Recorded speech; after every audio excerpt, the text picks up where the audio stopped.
संस्कारांचा भाग म्हणून का होईना, पण आपण रोज सकाळी आंघोळ झाल्यानंतर कपाळावर टिळा किंवा गंध लावतोच। देह देवाचे मंदिर असे आपण म्हणतो। ज्याप्रमाणे परमेश्वर हा पूर्ण मंदिरामध्ये व्यापून उरलेला असतो, त्याचप्रमाणे या देहातील रोमारोमात होणारे स्फुरण हे ईश्वरी भावाकडे खेचणारे असते। हृदय, यकृत, मूत्रपिंड, मेंदू ही सर्व अवयव जर तंदुरुस्त असतील तरच देह तंदुरुस्त राहतो।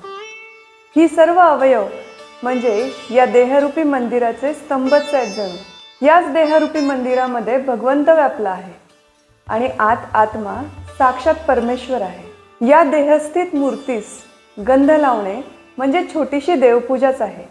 ज्या संसारी माणसाला दररोज देवपूजा करण्यासाठी वेळ मिळत नाही, त्याने कमीत कमी अंघोळ झाल्यानंतर स्वतःच्या कपाळावर टिळा लावून या अंतरात्म्याची पूजा जरूर करावी।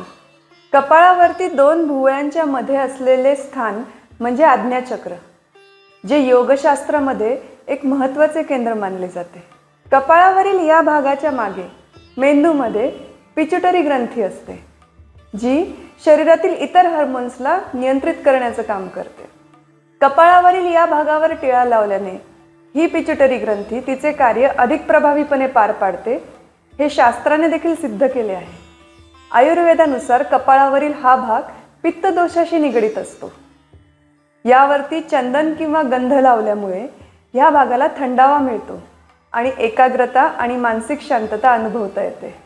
टिळा लावल्याने या भागावर सौम्य दाब येतो, जो ॲक्युप्रेशर सारखा प्रभाव निर्माण करतो आणि मनशांतीचा अनुभव देतो। चंदन आणि गंध याचे सुगंध हे ॲरोमाथेरपीमध्ये वापरले जातात, जे मनाची अस्वस्थता कमी करतात आणि सकारात्मक ऊर्जा निर्माण करतात। जेव्हा आपण कपाळावर टिळा लावतो तेव्हा मनामध्ये नम्रता, भक्ती आणि आत्मजागर निर्माण होतो, ज्याचा शरीरावर आणि मनावर सकारात्मक परिणाम होतो। आता आपण वेगवेगळ्या प्रकारचा टिळा लावल्यावरती शरीरावर आणि मनावर काय काय परिणाम होतात ते पाहूयात। चंदनाचा टिळा हा थंड प्रवृत्तीचा असल्यामुळे तो मेंदूला थंडावा देतो। कपाळावरील उष्णता कमी करून मानसिक स्थैर्य आणि एकाग्रता वाढवतो। चंदनाच्या सुगंधामुळे आपलं मन शांतीकडे वळतं। ब्रेनमधील अल्फा वेव्ह सक्रिय होतात आणि ध्यान करणं सोपं होतं। चंदनाचा टिळा शक्यतो विष्णू उपासक, ब्राह्मण आणि योगीजन लावतात। कुंकू हे हळदीपासून बनवलं जातं। हळद ही मुळातच प्रतिजैविक आणि ऊर्जादायी आहे। कपाळावर कुंकू लावल्याने या भागातील ऊर्जा केंद्र सक्रिय होतं, त्यामुळे आत्मविश्वास, आनंद आणि सकारात्मक ऊर्जा मिळते।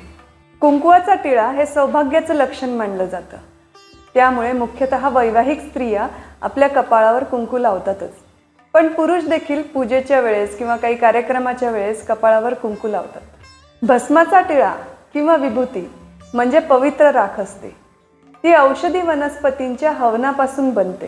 ही अग्नीतून शुद्ध झालेली राख कपाळावर किंवा शरीरावर लावल्यामुळे त्वचेचं संरक्षण होतं आणि शरीरातील ऊर्जेचं शुद्धीकरण होतं। भस्म कपाळावर लावल्यामुळे ते आज्ञाचक्र आणि सहस्त्रार चक्रामध्ये संतुलन साधतं। भस्माचा टिळा शक्यतो शैव उपासक, साधू संत किंवा ध्यान करणारे लोक लावतात। त्रिपुंड म्हणजे भस्माने कपाळावर काढलेल्या आडव्या 3 रेषा।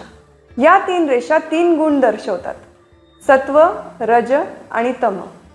हे त्रिपुंड भस्माने कपाळावर लावल्यामुळे शरीर, मन आणि आत्मा या तिन्ही पातळ्यांवरती शुद्धीचा उद्देश साधला जातो। ऊर्ध्वपुंड म्हणजे चंदनाने कपाळावर काढलेल्या 2 उभ्या रेषा। ऊर्ध्वपुंड हे मेंदूच्या 2 गोलार्धांचं प्रतीक आहे।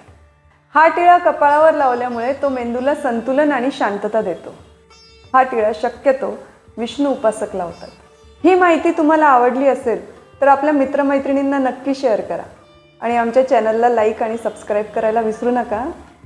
अशा प्रकारचे व्हिडिओ बनवण्यासाठी तुमच्याकडे काही विषय असतील तर तुम्ही आम्हाला कमेंट बॉक्समध्ये नक्की सुचवू शकता।